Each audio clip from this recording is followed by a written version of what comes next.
But you spent 2 days with him before his operation, and then the night before the operation, he went and spent the night with Lucy, didn't he? He left to have the night pre-op night in the hospital, and he went out with his sister and Lucy that night for a meal. Yeah. And how did that make you feel? Well, you see, the thing about this is that so many lies have been told throughout all of this, that lies sort of mess your head up. Yeah. So you want to believe what you're being told. Because, you know, if I'm really honest enough to say, that you think, well, maybe there is some hope in this, that we can actually make this work. But as time goes on, you realise actually this isn't, the lies, the words are not matching up to the actions.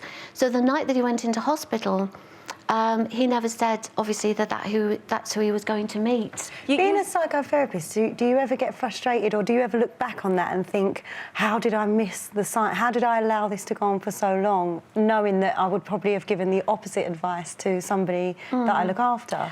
Well, for I would say 6 weeks to 8 weeks, that period of suspicion, in that time, I came back to the UK for a couple of weeks. So I would say it took a month to get the categoric evidence.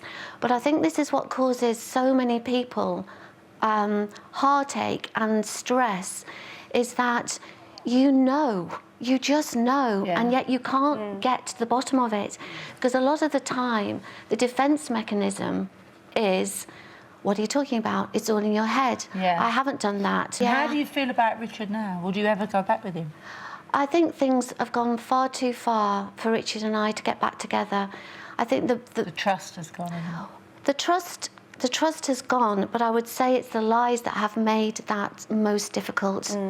You can't believe anything that he says, I suppose. Well, the lies just don't ever match up the actions. So this continual lying is really difficult to deal with. And where are you now? Because obviously the divorce is, the decree nisi has gone through. So you're almost there. Yeah.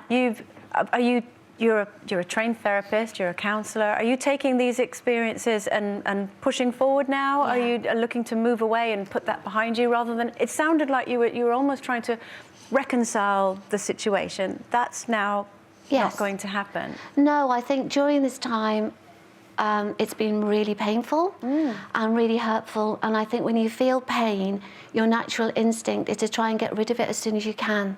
Yeah. And with that, there's a temptation to think, well, if I go back, maybe it will alleviate some of the pain, but then you open yourself up to more pain in a different direction. And that's why I really wanted to help other women through this as well, because I know that I probably am more in tune with myself now than ever before, that I've got a stronger identity of who I am, and that I absolutely know that even when you struggle with being cheated on, you can come out the other side, and you can probably be more of who you are than you've ever been before,